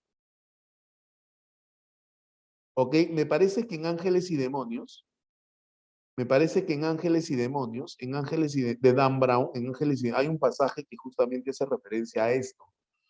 El doctor Lange, creo que no me acuerdo bien el nombre del personaje, el doctor este que es interpretado por Tom Hanks, el actor, en la película, ¿no? En la película está entrando a una iglesia, no sé si es el Vaticano, pero es una iglesia, ¿ok? Y está caminando y hay al costado, en ese pasaje, hay así estatuas como la que tú estás viendo en este momento, estatuas. Pero en la zona genital hay una hoja de parra cubriendo el sexo. Y ahí hay un pasaje de la película bien interesante. Cuenta una historia que el Papa mandó a mutilar los genitales. Esto es una vergüenza, ¿cómo pueden hacer eso? Mandó a mutilar el sexo de las esculturas. Y en lugar de eso, una hoja de parra para ocultar. Mira, ahora, en el que estemos en la época del humanismo renacimiento no quiere decir que la iglesia haya perdido poder, ¿ah? Se mantiene el poder de la iglesia, pero ya no es tan férreo como antes. Entonces aparece el renacimiento, autonomía del pensar, libertad de razonar, liberación individual, formulación científica. Todo eso es nuevo, novedoso, novedoso. En la Edad Media no había libertad para pensar, no había autonomía, o sea, yo no podía mandarme por mí mismo. ¿Por qué? Porque era restringido. No podía razonar y si razonaba tenía que seguir la lógica cristiana católica. Liberación individual y formulación científica. Aquel que diga que la Tierra no es el centro del universo, aquel que diga que la Tierra no es plana, está en pecado también.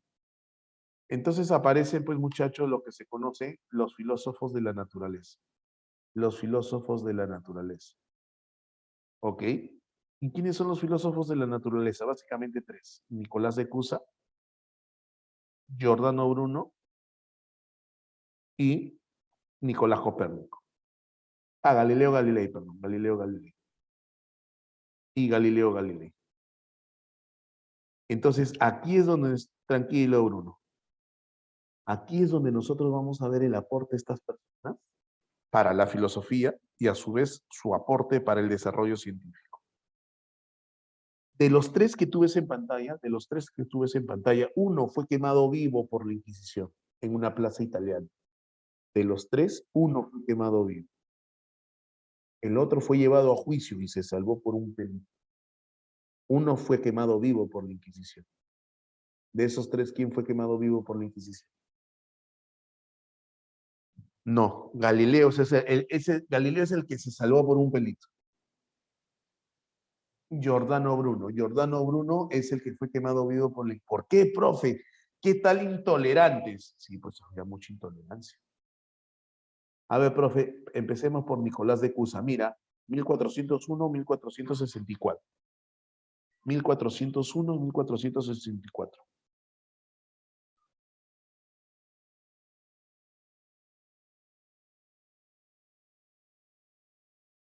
Ahí está mi tío Jordán Nicolás de Cusa. Es el primero que vamos a ver, Nicolás de Cusa. Tío Nicolás de Cusa. Listo. ¿Qué plantea Nicolás de Cusa? A ver, vamos a poner esto aquí para poder... Allá. Ajá, panteísmo. Pregunta Salón. Panteísmo. ¿Qué significa panteísmo? Prefijo pan significa todo.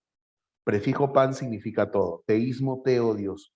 Nicolás de Cusa decía que Dios está en todas partes. En la Edad Media, decir que Dios está en todas partes, disculpa, Dios está acá en este mundo de pecado, en este mundo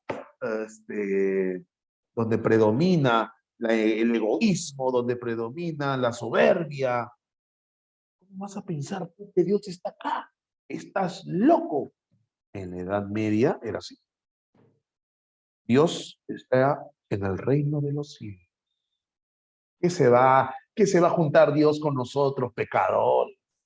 ¿Qué se va a juntar con nosotros? Nicolás de Cusa es uno de los primeros que dice, oye, Dios está acá, en la naturaleza. Qué hermoso, la naturaleza es hermosa. ¿Quién crees que diseñó todo esto? Obviamente Dios. Entonces Dios está acá. ¿Cómo no va a ser parte de su creación? ¿Cómo no? ¡Ah! Pecado. Dios está en todas partes. Pero también nos plantea de que existen niveles o grados de conocimiento, ¿no? Y esto es muy común con San Agustín, con Santo Tomás, de repente aquí coinciden, ¿ah? ¿Cómo se conoce? Sentidos, entendimiento y razón. Y la razón es el máximo nivel de conocimiento. Es uno de, Ariana, no es el único, es uno de los que plantea que Dios es omnipotente. Está en todas partes, omnipotente. O sea, tiene todo el poder, omnipotente, omnipresente, omnisciente. Dios es todo, ¿no? Profesor, pero este señor es creyente. Claro, este señor es creyente, pero no que en el humanismo, que en el renacimiento dejan de ser creyentes. Yo nunca te he dicho eso. E empiezan a entender la vida de otra manera. Y muchos de ellos no dejan de lado a Dios. Lo que dejan es la radicalidad, la inflexibilidad que tiene la iglesia. Es más, aquí se empieza a tener un mayor acercamiento a Dios, un mayor alejamiento de la iglesia. Son dos cosas distintas, ¿ah? Una cosa es la iglesia y otra cosa es Dios. Son dos cosas distintas. No es lo mismo. Entonces hay un alejamiento de la iglesia, pero te puedes dar cuenta que acá hay un acercamiento a Dios. O sea, a Dios no lo confundas con la iglesia. La iglesia ha cometido muchos errores, muchísimos errores. La iglesia. ¿Quién es regida? La iglesia es regida ¿por quién? Por nosotros. El hombre. Dios no, doctor. Pregunta, ¿me estás entendiendo? Oh, listo. Ahora, Nicolás de Cusa, mira lo que plantea. Mira lo que plantea Nicolás de Cusa. ¿Cómo explica la existencia de Dios? Una de las características de Dios, ¿qué cosa es? Que Dios está siempre presente. O sea, a Dios nadie lo ha creado y Dios, el humano desaparecerá, pero Dios seguirá existiendo. Entonces Dios es eterno, infinito, inmortal. ¿Pero qué tiene que ver eso? Mira cómo se combina la matemática con el tema diosa, con el tema divino. ¡Hala, qué loco, profesor! ¿Cómo se llama eso? La coincidencia de opuestos. Heráclito hablaba de lucha de contrarios. No, Heráclito hablaba de lucha de contrarios. No, Nicolás de Cusa dice, Dios está en la coincidencia de opuestos. Por eso es que es importante la tolerancia. En la coincidencia de opuestos. Sí. ¿Cómo es eso, profe? Así.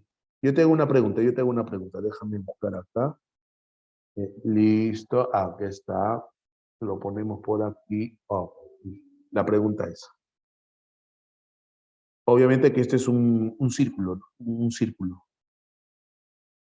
Y el de acá es una recta. Pregunta, ¿son opuestos o no? Háblame, ¿son opuestos o no son opuestos? Sí. Esta es una línea recta y esta es una línea curva. Son distintos, pero son opuestos, son contrarios. ¿Por qué habla de coincidencia? Porque en la coincidencia de los opuestos existe Dios. Ahí puedes encontrar a Dios. Profe, está loco usted.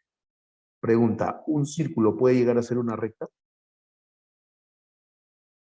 ¿Un círculo puede llegar a ser una recta? Jamás, profe. Jamás. A ver, veamos. Veamos, vamos a tratar de parar acá. Ahí. Ahí está el círculo. ¿Un círculo puede llegar a ser una recta? Para esto es conocimientos matemáticos, ¿ah? ¿Y qué pasa si yo hago esto? Prolongo.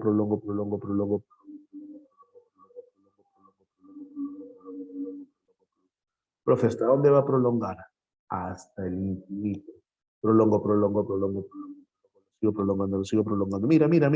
Lo sigo prolongando. ¡Ah! Lo sigo prolongando. ¡Ah!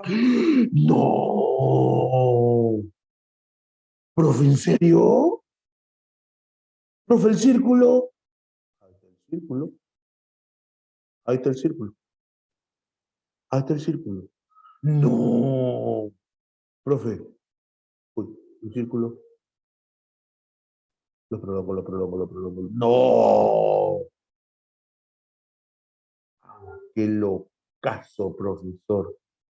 Ahí sabes.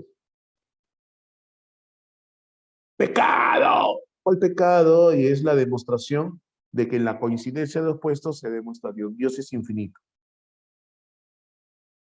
Obviamente, Christopher, la pichanga me enseña todo. Quémelo, gracias, Junior. Quémelo, brujo, dice. Oye, el que tú me estés haciendo esa broma me dice de que has aprendido. Bien, ¿ah? Te felicito. El que estés haciendo esas bromas me dice que estás entendiendo. Bacán, ¿ah? Me puedes ejecutar y me siento feliz si me ejecutas. Bacán. Chévere. ¡Hala, qué loco, profe! ¿En serio? Sí. Ese es Nicolás de Cusa.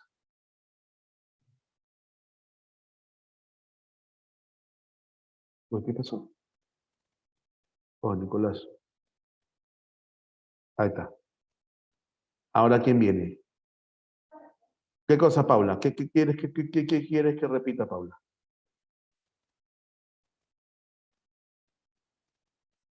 Ah, lo de los opuestos. Acá está, pues.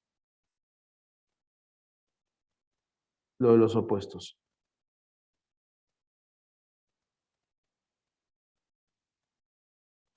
Ahí tenemos nosotros, o sea, si son opuestos, este no puede ser como este, porque son contrarios. La recta no puede ser curva, jamás.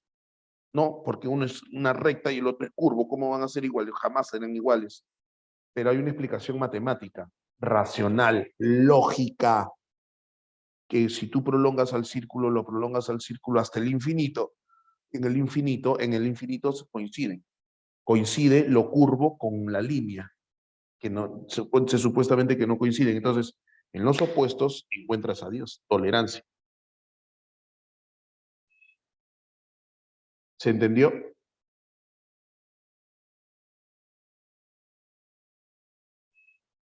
Ok. Entonces, la coincidencia de los opuestos, así es, Ariana. Ajá, así es, Ariana. Y eso llévalo al campo religioso. ¿Quiénes son opuestos? ¿Quiénes son contrarios? Un musulmán con un católico. No pueden coincidir.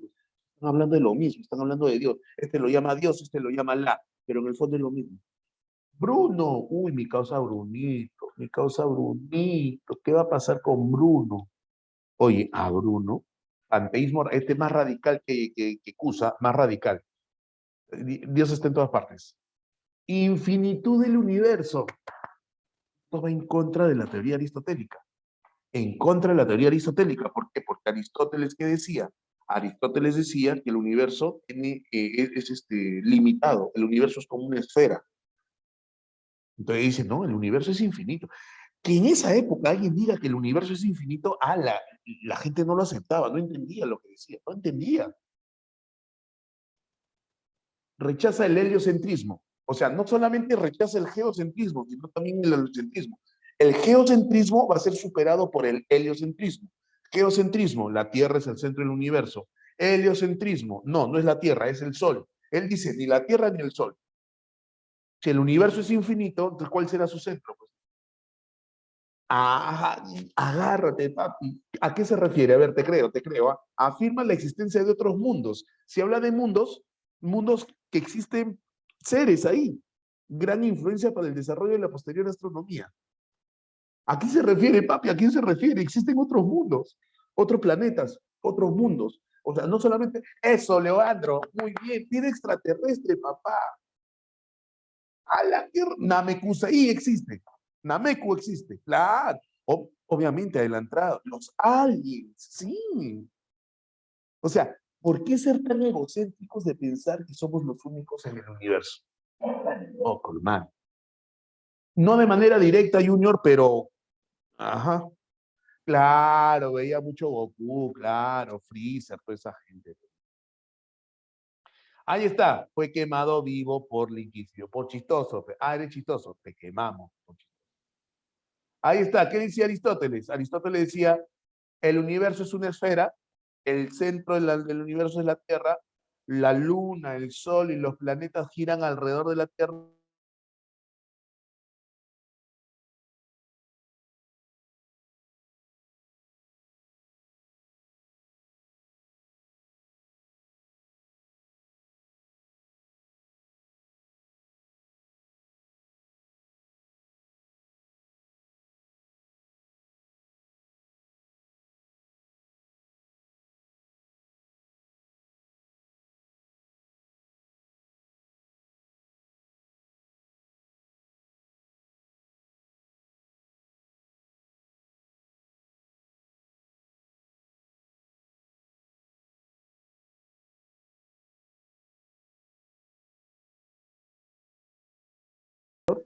Claro, temblor nos sacó de la línea.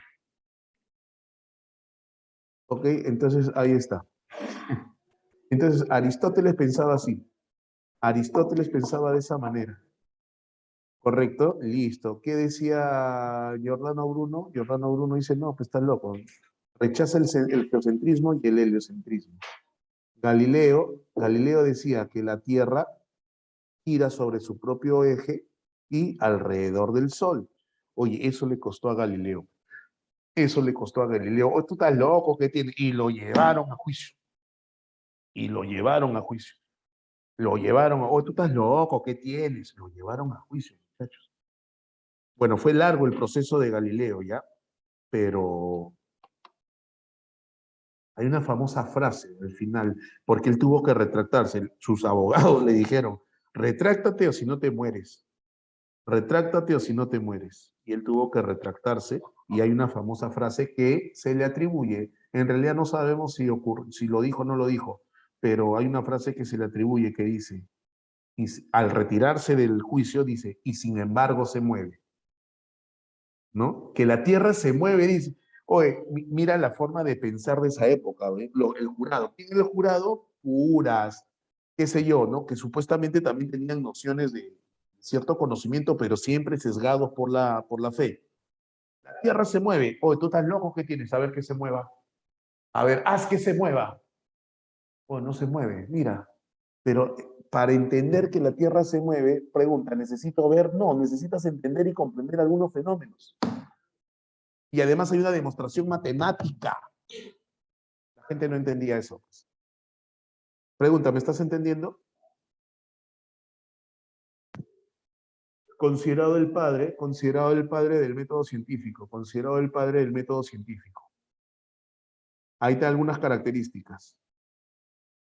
En vez de la simple observación, claro, oye, o sea, tú me dices, a ver, mira que la Tierra se mueve, mira, yo veo que no se mueve. Papi, no basta con la observación, hay que experimentar. Uso de la matemática. Rechaza el principio, o sea, porque lo dice el Papa, o sea, porque lo dice Aristóteles, o sea, porque lo dijo Platón. ¿Por qué, Pe? ¿Por qué? No, investigo. Como decía nuestro amigo Diogo, o sea, porque tú me pones un video, te tengo que creer. No, Galileo decía, no, pues, analizo, busco, leo. ¿Me entiendes o no? Alócate. Listo. ¿Qué dice nuestro amigo Galileo? Como es considerado el padre del método científico, para él el método científico tiene los siguientes pasos. Necesariamente primero debe haber la observación. Luego un planteamiento de hipótesis, luego se deduce y luego se hace un experimento.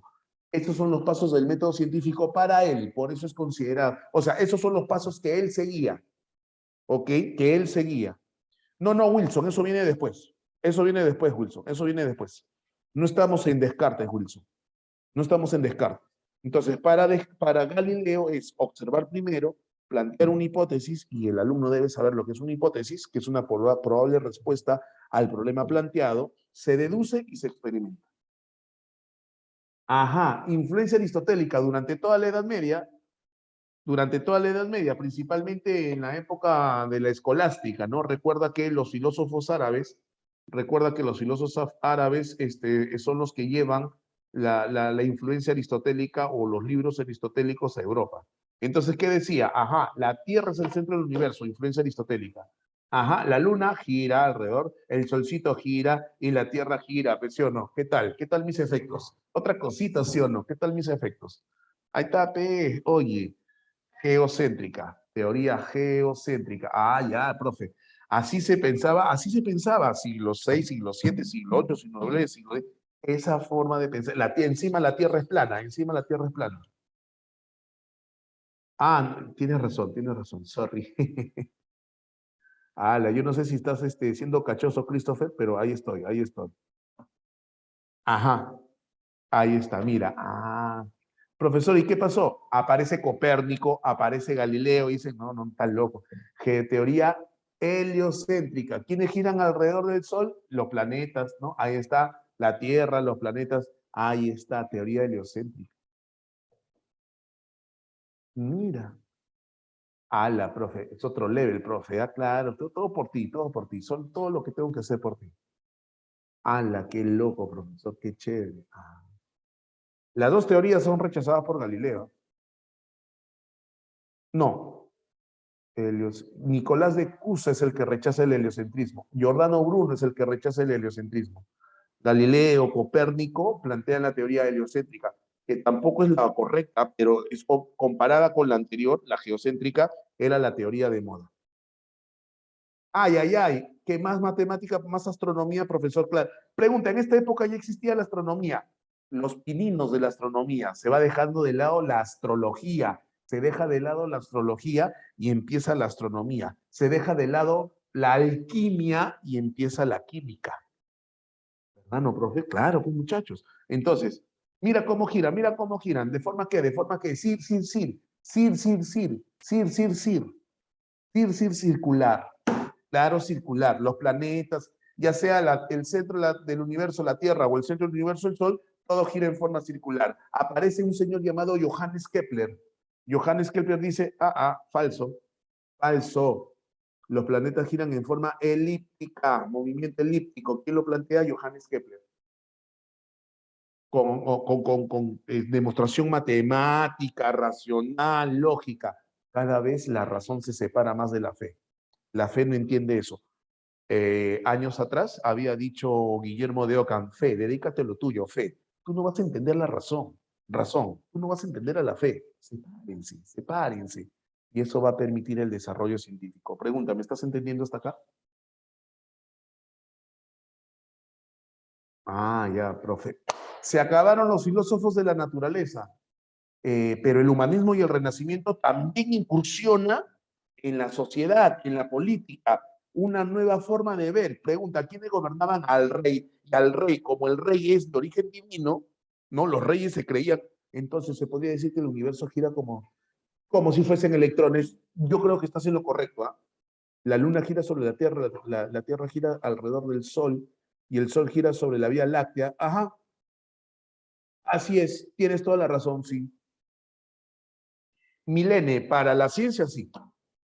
Para la ciencia sí, Milene, para la ciencia sí.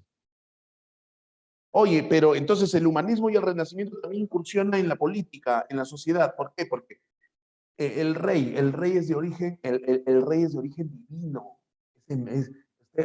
Hasta pensaban que estaba emparentado con Dios. Alucina. ¿Y quién reforzaba esa idea? El Papa, porque el Papa lo coronaba. ¿Te acuerdas que te hablé la semana pasada de Carlomagno?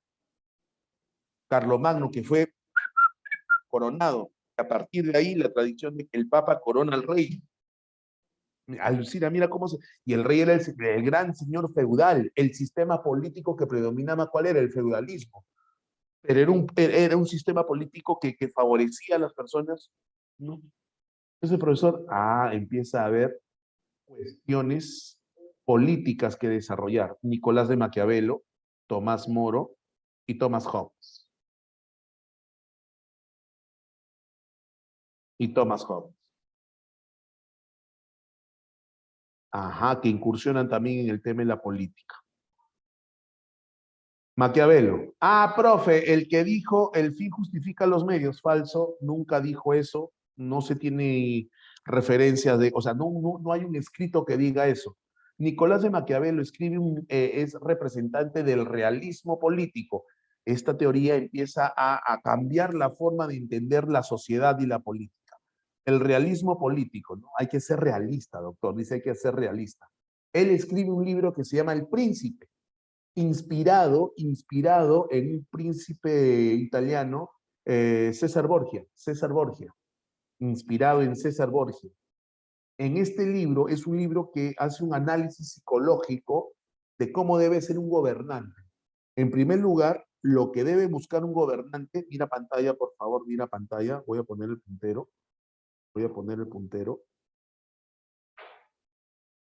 Nicolás de Maquiavelo dice, lo que debe buscar un gobernante, ¿qué cosa es?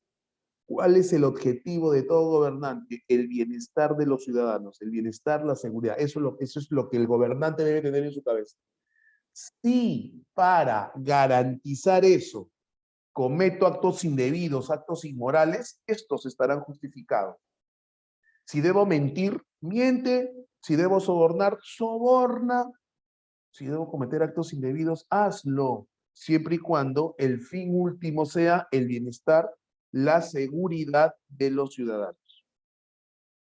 Que sí, hay que ser realista, papi, tranquilo. Ok, o sea, ¿cómo vamos a garantizar la paz? Con la guerra, haz la guerra, pues, y en la guerra mata gente. Mata a la gente, ¿cuál es el problema? O sea, ¿por qué te hace falta? No, profe, pobrecito, no, doctor. Para garantizar la paz, si necesitas hacer la guerra, hazla. ¿Cuál es el problema? Qué radical, profesor, qué realista, es realista, profesor. El mundo funciona. Mira cómo funciona la sociedad hoy en día. Yo tengo muchos amigos que son empresarios y que tienen que licitar obras con el Estado o licitar obras, ¿no? Para hacer servicios. Y ellos me cuentan, así no me guste, me dice, en mi proyecto que yo presento, siempre una coimita para que me favorezcan mi obra. No, él nunca lo dijo, Paula. Nunca lo dijo. Es lo que mencioné, Paula. Nunca lo dijo. ¿Me entiendes o no? Para que salga más rápido, qué sé yo, ¿no? Lo ocupo, todo. Pero es así, pues, ¿qué vamos a hacer? Entonces Nicolás de Acabel dijo, a ver, dejémonos de utopía, dejémonos de ¿cómo se llama? De ideales, a que todo funciona bonito. No. Si esta persona está amenazando a mi sociedad, entonces voy y la mato. Eco, Mario, muy bien. Si el acto es inmoral, no hay problema. No, para él, es lo que él piensa, es lo que él plantea. Aquí la moral está justificada siempre y cuando se haga lo que se tiene que hacer para conseguir el fin que se quiere obtener. ¿Cuál es? Garantizar la seguridad. Si es que no lo consigo, si lo utilizo para mi beneficio, ahí sí soy un inmoral. Ahí sí soy un inmoral. Cuidado con eso, ¿ah? ¿Me entiendes o no? No, no, ese es otro, amiga Karime, ese es otro, ese es el que viene. ¿Quién viene acá, profesor? Ah, mira lo que dice, mira lo que dice, mira lo que dice. Espérate, déjame colocar esto, ver acá. Está influenciado por el pensamiento Platón. En Tomás Moro, el otro filósofo. Tomás Moro. Este es Nicolás de Maquiavelo, este es Tomás Moro. ¿Qué dice Tomás Moro? Tomás Moro escribe un libro llamado Utopía. Utopía significa algo ideal, perfecto, ¿no? Por eso es influencia platónica, porque Platón también tiene su utopía, el mundo inteligible, es el mundo perfecto. Entonces hay una influencia definitivamente platónica. En esta sociedad utópica, hoy en día está muy de moda hablar del comunismo. La gente se llena la boca hablando del comunismo. Tomás Moro es un filósofo de la época del humanismo renacimiento. Él pensaba, okay, que toda sociedad, en todo no debe haber propiedad privada, no debe haber dinero, que todo se estar basado en que en la agricultura, la economía debe estar basada en la agricultura y estar basada en el intercambio. Una sociedad agrícola en vez de una sociedad adquisitiva. Profe, este señor es comunista. No existe en esa época todavía no existía el concepto comunismo, pero sí puede ser un precursor de lo que más adelante será el comunismo. Para él, la sociedad perfecta es una sociedad sin clases sociales, una sociedad sin dinero, una sociedad que sea justa, una repartición justa de las riquezas. No existe propiedad privada ni el dinero, como te decía, y contiene ideas que van a reaparecer posteriormente con el socialismo. Milene, probablemente tiene su ideología basada en Tomás Moro, pero en realidad más en Marx, ¿no? Más en Marx. Ah, ya, bueno, esta es la utopía, este es utópico de Platón, este de acá. Uy, Thomas Hobbes, uy, este sí es bravo de bravos, ¿eh? Este es bravo de bravos, absolutismo político, absolutismo político. Este es el que le da poder al Estado. Él es el que plantea que el Estado debe tener todo el poder político, económico, cultural, hasta religioso. ¿En qué basa su absolutismo político? Él escribe un libro que se llama Leviatán. Leviatán es un personaje, es un monstruo que aparece en la Biblia, ahí lo mencionan. Es un monstruo y al Estado lo equipara con este monstruo. ¿Qué dice este señor? El estado de naturaleza humana, él dice, el ser humano, la esencia humana es perversa, mala. El hombre es malo. No, que yo sepa, no, Mario, que yo sepa, no. Que yo sepa, no. No tengo ese dato. Voy a buscarlo para corroborarlo. Hobbes dice que el hombre es malo. Malo por naturaleza. Malo. El hombre es una basura. El hombre es egoísta, busca su beneficio. La pregunta, ¿cuál es el problema con esa esencia? Que genera conflicto. O que genera conflicto. Yo soy egoísta, quiero todo para mí y no me importas tú. Entonces hay conflicto. Pero si ese estado se mantiene, nos vamos a extinguir, nos vamos a terminar haciendo mucho daño, no va a haber armonía. Entonces, ¿qué él dice? Él dice de que el hombre firma un pacto tácito, firma un pacto con él mismo, y el hombre renuncia a su esencia. Al poder que tiene el hombre, el poder destructivo que tiene el hombre, renuncia y se lo otorga al Estado. Se lo otorga al Estado. ¿Correcto? Surge el Estado como un artificio, un contrato social. O sea, un ente que regule a los hombres. Porque si no regulamos a los hombres, el hombre, como su esencia es mala, entonces va a terminar haciéndose daño. Entonces surge un contrato social, un artificio, para reprimir esa esencia humana. Bueno, esto es otra cosa. Pregunta, ¿se entendió? Entonces, eso ya no tiene nada que ver. ¿Sí? ¿El absolutismo? Sí. Y te decía, ¿no? ¿No? Esta es la imagen con la que yo me quiero terminar la clase de hoy, porque ya nuestro amigo Aldair va a tomar el quiz. Yo venía por la calle escuchando mi radio. Sí, Alexander, sí, eso es lo que dice Hobbes. El homus, lupus homus, el hombre es... Así es, Caribe, así es. Venía escuchando mi radio y pusieron esa canción de Pink Floyd. Entonces yo dije, pum, le voy a poner a los chicos, no la canción, pero les voy a poner una imagen. Y mi mensaje es, no seas otro ladrillo en la pared. Yo sinceramente me gustaría contribuir contigo no solamente para que ingreses, sino, y me parece a mí que lo estoy logrando. Porque me doy cuenta porque te hago preguntas y me respondes. Pero no solamente te pregunto qué pasó acá, sino que a veces yo hago preguntas para razonar, para pensar, y tú lo haces. Entonces, eso es lo que yo quiero. Lo que yo quiero es que tú no seas otro ladrillo en la pared. En otras palabras, no quiero que seas uno más del montón. Escucha esa canción de Pink Floyd. Escucha esa canción de Pink Floyd. Así se llama el grupo, ¿ah? Pink Floyd. Pink, Pink Floyd. Ajá, otro ladrillo en la pared. Y si puedes ver el video, mejor todavía. Y si puedes ver el video, uf, mejor todavía. Ese es el mensaje con el que terminamos este viernes la semana de clases. No seas otro ladrillo en la pared. Aldair, todos tuyos.